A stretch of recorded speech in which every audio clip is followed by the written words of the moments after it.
आंदोलन में जो लोग आए थे उनको बारी बारी से मतलब दो लोग भी थे तो उनको भी डिटेन किया है। हज़ारों लोगों को डिटेन किया। देखिए जैसे हम तो अम्बेडकरवादी हैं, संविधान का पालन करते हैं। पुलिस ने हमें अरेस्ट किया था तो हम यहाँ खड़े हैं, पुलिस ही हमें छोड़ के भाग गई। हम तो अरेस्टेड हैं। देखिए कितना संविधान का और कानून का पालन करने वाले इसका हवाला दिया है पुलिस ने। हम अरेस्टेड खड़े हैं। देखिए हम कितना संविधान का और कानून का पालन करते हैं।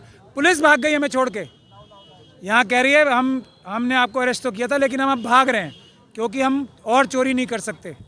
तो लेकिन हम खड़े हैं, देखिए चुपचाप यहाँ पे अरेस्टेड हैं हम तो आप जाके अमित शाह जी से पूछिए कि अरेस्टेड हमें छोड़ दें। हम तो यहाँ खड़े हैं क्योंकि हम पुलिस के डंडे से, पुलिस की मारपीट से, जो आशुतोष के ऊपर या हमारे ऊपर हमला किया, मारपीट की, उससे नहीं डरते हम संविधान और कानून का पालन करते हैं। तो देखिए कितने लॉ अबाइडिंग सिटीजन हैं।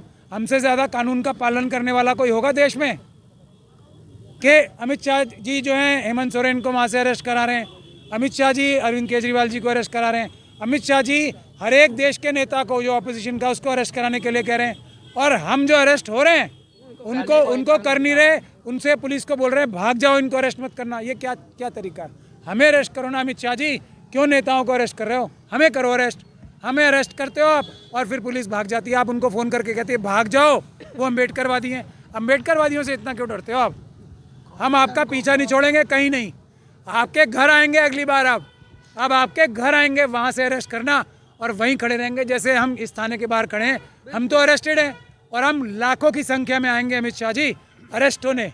आपकी कितनी ताकत है हम देख लेंगे और भारत के संविधान में कितनी ताकत है आपको दिखा देंगे। अगला कॉल ही यही होगा कि आप हमें करो अरेस्ट। अगला कॉल ही अमित शाह जी हम तो अरेस्ट हैं, हम कहाँ बाहर हुए? बिल्कुल जेल भरो आंदोलन होगा अगला आंदोलन जो होगा, क्योंकि एक क्रिमिनल को जेल में नहीं डाले। उसके बाद सर से पूछ लेना, मेरा थॉट निकल जाएगा।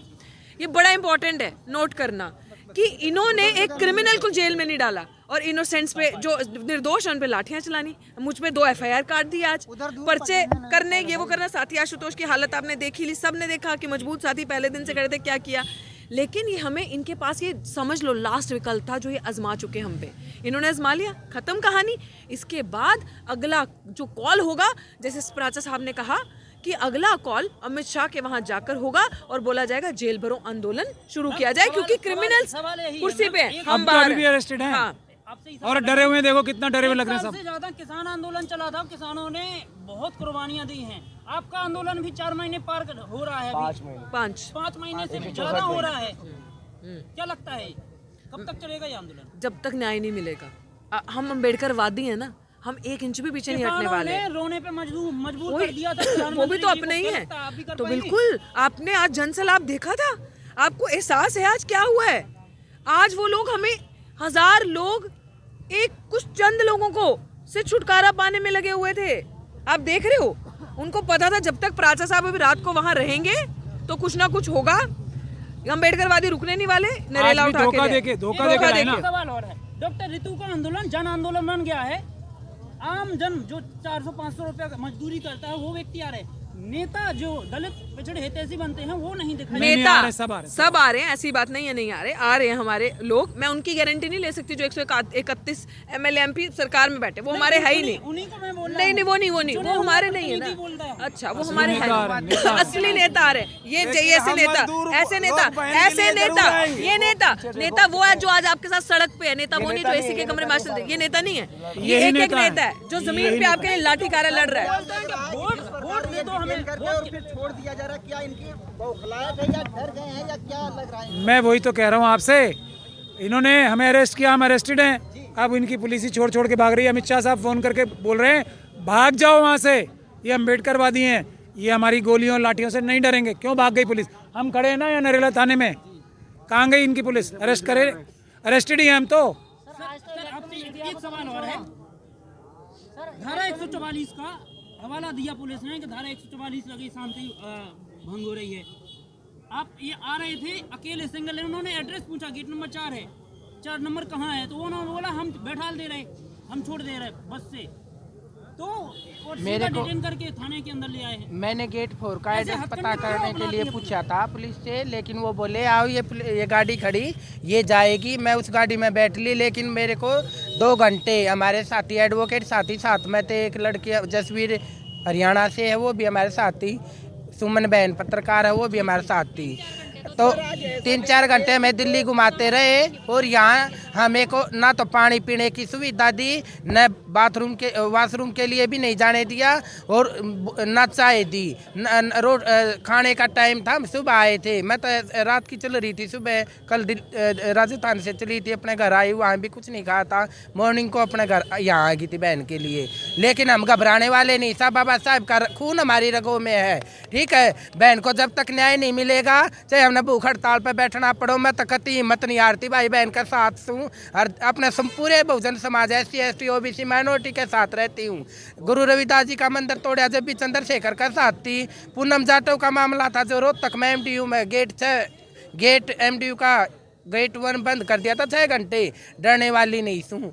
ठीक है, हर जहाँ भी अत्याचार बहनों के साथ होता है, जैसी भी हूँ भाई, ये सब पढ़ी लिखी हुई तो बाबा साहब की बदौलत से। अगर बाबा साहब ना होते तो आज मैं भी रोड पे भीख मांगती आंटती। लेकिन मैं एक सोशल वर्कर हूँ, एकेडमी की ओनर हूँ, फ्री पढ़ाती हूँ। 10 साल से मेरा भाई फौजी था, उसका भी मर्डर हो गया था, NSG कमांडो था, 2 साल हो जाएंगे अब, लेकिन हिम्मत नहीं हारती। मैं तो समाज की बहनों को कहती हूँ, मुझे गर्व है बहन पे, रितु पे, कि भाई ये डट कर सामना कर रही है, हिम्मत नहीं हारती। और एक ऐसी बहन हेमलता बैरवा राजस्थान में जो टीचर, उसके साथ भी गलत हुआ है, वह दोषी भी खुले घूम रहे हैं, क्योंकि वहाँ मनवादी सरकार है। हम किसी देवी देवता को नहीं मानती। मैं आज तक कभी मंदिर नहीं गई, क्यों जाऊँगी? मंदिर तो हमें गुलामी का रास्ता दिखाता है। बाबा साहेब ने हमें एजुकेशन का अधिकार दिया, पढ़ो लिखो, CM PM DM SP IAS officer बनो, इंजीनियर बनो। ये ग्रुप D की पोस्ट के लिए अप्लाई मत किया करो। अब आपको पता लग गया नेता कौन है? जो सड़क पे है वो नेता है। सर इलेक्ट्रॉनिक मीडिया तक को नहीं छोड़ा आज, इस पर क्या कहना चाहोगे? जो मैं आपसे कह रहा हूँ, जो सड़क पे है वो नेता है, वो देशभक्त है, और जो जा रहा है और जो नहीं आ रहा वो नेता ही नहीं है। बस एक बात और, अमित शाह जी की बात मैं आपको बता दूं, मोदी जी की। आप कह रहे थे ना कि हमें धोखाधड़ी करके तो ला रहे हैं, आज मुझे क्या धोखा दे के यहाँ भेजा, क्यों भेजा यहाँ पे? मुझे बोला था कि आप जाओ, कि ये जो लोग हैं इनको जाके आप पीछे खड़ा करा दो, हम आपके साथ डॉक्टर रितु को भेजेंगे। लेकिन डॉक्टर रितु के पर एक चौथा हमला करना था आज, आशुतोष घायल के ऊपर भी हमला करना था पुलिस को, तो मुझे वहाँ से दूर भेजा, धोखा देके। जैसे अमित शाह जी और मोदी जी क्या कहते हैं, 15 लाख दूंगा, 2 करोड़ नौकरियां दूंगा, तो ऊपर से लेके नीचे तक इनका हर एक आदमी धोखेबाज और गद्दार है देश का। वरना सीधे सीधे बोलते हैं ना मुझे कि आपको हम यहाँ से हटाना चाहते हैं, क्योंकि हमें अमित शाह जी का ऑर्डर आया है रितु के ऊपर और आशुतोष के ऊपर हमला करना है। सीधे बोलते तो मैं वहाँ से नहीं हटता। मुझे वहाँ बिठा के फिर मुझे ज़बरदस्ती, फिर दोबारा आज मेरे साथ ज़बरदस्ती करके मुझे बस में बिठाया और यहाँ नरेला लेके आए। हम लोग डर जाएंगे? डर गए हम? अमित शाह जी डरेंगे, मोदी जी डरेंगे और मोहन भागवत जी डरेंगे। जैसे बाबा साहब से तब डरते थे, बाबा साहब वालों से, बाबा साहब के अनुयायियों से आज डरेंगे।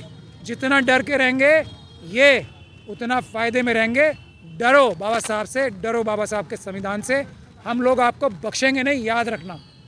इतने लंबे समय के लिए जेल जाएंगे ना सारे जो आज संविधान तोड़ रहे हैं, शायद इनकी नस्लें इनके पैरवी करते करते बुढ़ी हो जाएंगी, ये हम वादा कर रहे हैं।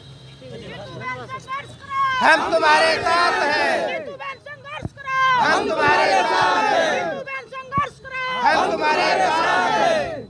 चलो साथियों।